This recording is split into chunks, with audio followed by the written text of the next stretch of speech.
한국 우리 해군 함정들은 1초에 무려 70발의 탄환을 쏴서 비행체는 물론 미사일까지 맞춰 떨어뜨릴 수 있는 방어 체계를 갖추고 있습니다.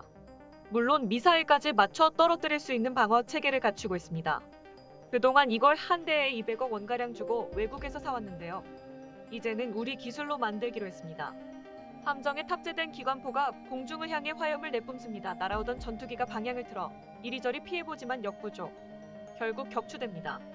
방어용 요격 미사일로 1차 방어, 함포로 2차 방어, 적의 위협을 차단하는 데 모두 실패할 경우 마지막으로 근접 방어 무기 체계가 작동합니다. 함정을 지키는 최종 병기인 셈입니다. 1초에 무려 70발. 엄청난 속도로 발사된 탄환이 공중의 방어망을 만들 무기 체계입니다.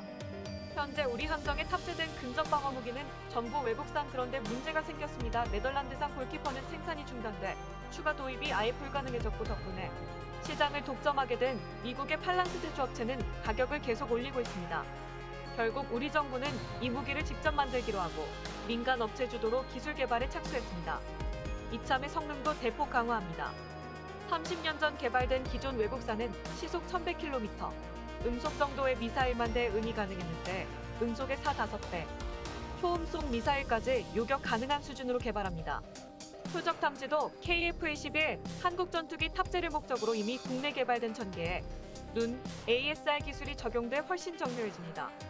해군 함정의 생존 능력을 높이는 동시에 수출 기회 창출과 국방과학기술 경쟁력 경쟁력 강화에 기여할 것으로, 오는 2027년을 목표로 3,200억 원을 들여 개발되는 함정 최종 병기는 신형 호위함과 한국형 차기 구축함 등에 우선 탑재됩니다. 대한민국 이 앞으로 벌어질 세계대전 핵심이 된 데는 세계해군 전문가의 보고가 충격을 줘 관심이 쏠리고 있습니다. 대만을 두고 대립하는 중국으로 인해 미국과의 충돌이 결국 전쟁으로 이어질 것 같은 국제 정세가 원인데요. 이에 따라 동북아 안보 정세에서 키매너로 보상한 대한민국의 중요성이 더욱 부각되고 있습니다. 이 혼란의 도가니에서 우리가 어떻게 행동하느냐에 따라 정보갈 군사적 균형이 요동치기 때문인데요. 하지만 일반 대중이 듣기에 이런 남의 나라 이야기로 대한민국 이 전쟁에 휩쓸린다는 것은 소설 같은 이야기로 들릴 수밖에 없습니다. 대만과 중국이 전쟁이 길어나더라도 대한민국에게는 큰 탈이 나지 않을 것이다. 막연히 기대하고 있는 분들이 많습니다. 당장 먹고 살기도 힘든 반에 우리의 동맹도 아닌 나라 전쟁이 뭐가 그리 대수냐고 생각하실 텐데요.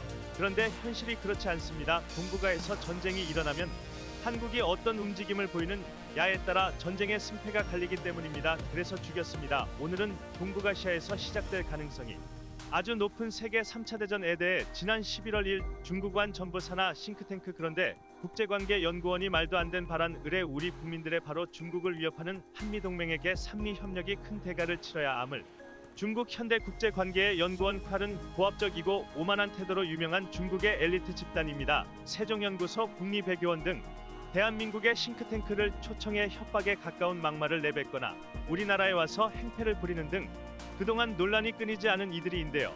이번 발언은 이들의 막말이 드디어 학교를 넘어 한중 관계에 영향을 끼칠 정도의 어따랬음을 보여줍니다. 또한 그만큼 그들이 위협적으로 생각될 만큼 동북아 정세에서 한국의 비중이 높아졌다는 방증이기도 한데요.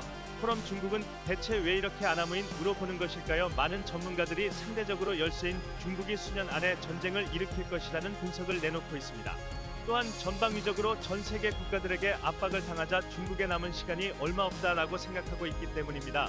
불과 10여 년 전까지만 하더라도 많은 이들이 2050년이면 중국이 미국을 역전할 것이라는 예상을 내놓았습니다. 그러나 이제 국제 정치학 전문가 주 중국이 미국을 이길 것이라 믿는 이들은 거의 없습니다.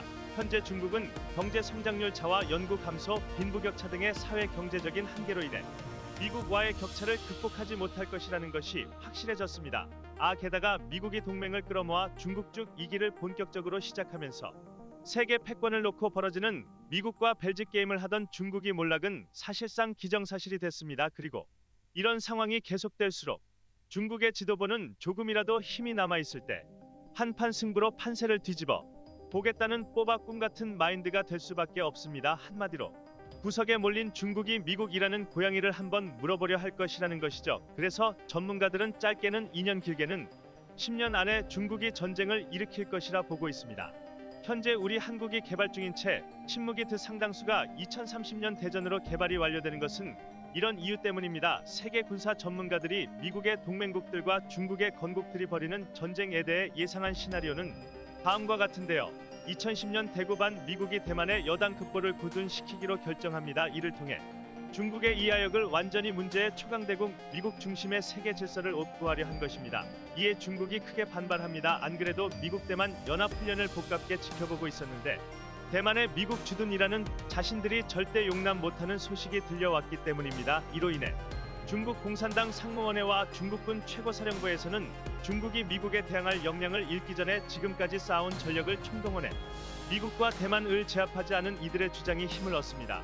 이들은 미국 가 전쟁에서의 필승책을 제재하는데요. 대만 해상에서 연합훈련 중에 미국 항모 전단을 전멸시키고 대만과 업기나를 장악한다면 미국이 반격하기 이전에 정치적 승리를 얻을 수 있을 것이라 주장합니다. 이에 반대하는 이들도 있었으나 계속되는 미국의 대중 압박에 질린 중국 상무위원회는 결국 다수결에 따라 암중 북해상에서 훈련 중이던 연합 범죄를 공격하기로 결정합니다. 공격 수단은 하인 안간 안사 군도의 공군기지에서 출격한 전투기들과 남해 함대 남부 전구 소속 대한 탄도탄 부대 그리고 해커 부대인 6398 부대를 재편한 사이버전 부대가 채택됩니다. 작전 개시를 미국 대만 연합훈련에 이어 미국, 일본, 호주, 대만, 인도 5개국이 참가한 중전차사 연합훈련이 끝나는 11월 7일로 캡합니다. 이에 따라 미 연합훈련에 대응한다는 명목으로 안중 정찬 의미 연합함대를 기습할 중국의 타격부대가 미 연합함대가 훈련 중인 남중국해 이북 하이난성을 집결합니다. 작전에 참가하지 않는 각 전구들 역시 함대와 비행단을 비상대기 상태로 전환에 기소해비합니다. 하지만 이는 곧바로 매국 우주군에 탐지되는데요. 미 합동참모본부는 일련의 움직임을 통해 중국이 연합함대를 기습하거나 대만에 상륙할 수 있다는 결론을 내리고 중국에 대한 선제 공격 또는 난합함대의 후퇴를 백악관에 요청합니다. 우리 대한민국 역시 425 사업을 통해 획득한 싸위성과 조기위성 2차 사업을 통해 도입한 2개의 조기경보기로 중국의 비상사태를 감지하고 대표 권투를 관련합니다. 하지만 미 정부가 치명적인 오판을 합니다. 10년을 두들겨 패했음에도 가만히 얻어맞고 많이 있던 중국이 갑자기 연합함대를 기습할 리가 없다고 판단을 내린 뒤 동국을 압박하기 위해 대만 해협을 통과하라는 명령을 내린 것인데요.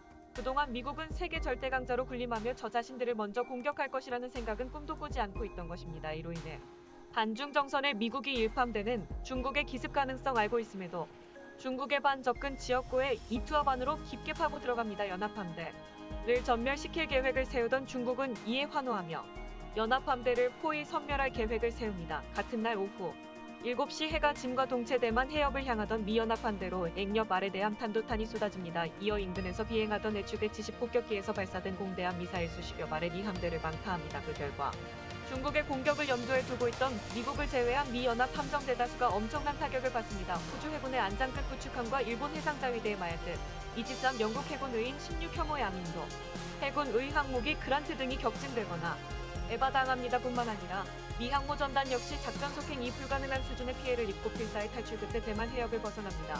이런 참상이 벌어질 수밖에 없는 이유는 아무리 최신의 이기 사람이 있다고 해도 모든 대함탄도 탄을 100% 방어하지 못하고 더욱이 초음속 극초음속으로 이루어진 대함탄도탄은 사실상 방어가 불가능합니다. 그래서 각 나라들이 총석 이상에 대한 탄도탄 개발에 열을 올리고 있는 것입니다.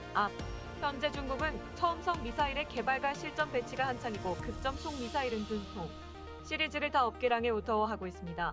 이 때문에 현대의 상전은 방어보다는 미사일을 통한 공세 우선 애전략이 더 치명적입니다. 하지만 이는 시작에 불과했습니다. 중국 이미 연합함대를 개별시키지는 못했으나太평양에 있는 반중 전선의 애군의 상당수를 격파하는데 성공한 것인데요. 이를 계기로 중국은 예정대로 대만과 오키나와 점령 계획을 발동합니다. 오후 7시 30분 중국 원 의단거리 탄덤이 자일이 대만의 맞추 12와 펑호 제도 등 대만 해협을 통제하는 대만의 섬들로 쏟아지고 준중거리 미사일 가극 총성 미사일이 대만의 주요 군사기지와 일본 오키나와의 주요 미군 기지 유시에 사세보와 대한민국 평택의 미군 기지와 제주의 군기지로 쏟아져 들어옵니다. 이 시점을 기점으로 대한민국은 중국과 전쟁 상태에 들어갑니다. 갑자기 리어 나팜 대소까지도 않았는데 한국의 주한 미군의 공격을 왜 허구 없냐고 생각하시겠지만 이는 필연적인 결과입니다. 대한민국 국민들은 원래 미중 전쟁에 개입하기꺼렸습니다. 가능하다면 전쟁보다는 중립을 지키며 평화를 유지하기를 바라는 대여 그러나 이런 바람은 우리만의 생각입니다. 동국은 한국 여주도 나는 이한 미군을 무시할 수 없습니다. 또 한국 해군이 중국 편을 들거나 중립을 지킬 가능성보다 이 연합함대 합류에 중구주가 맞설 가능성이 높다는 사실을 잘 알고 있습니다.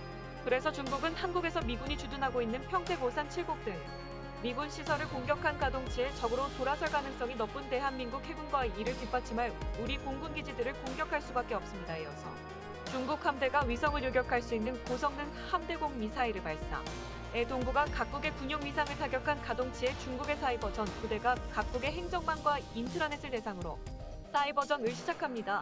이로 인해 대한민국을 포함한 동북아 각국은 인터넷망이 완전히 마비되고 일부 설비가 오작동하는 등 일대 혼란에 휩싸입니다. 그러나 지난 수년간 화이트 해커를 육성하고 암호 기술을 발전시켜 누리군의 인터넷을 완전히 제압하는 데는 실패합니다. 차전 정찰 오중국의 긴습 가능성을 고려하고 있던 우리의 군은 미리 기간을 예열시켜둔 함정들을 항구 밖으로 빼내 전국 미사일 공격의 피해를 최소화합니다. 또한 우리 공군기지 역시 상당수가 두꺼운 콘크리트 진지인 이굴로 로보받고 있기 때문에 큰 피해 없이 반격 작전을 수행합니다. 반면 일본의 피해는 어마어마합니다.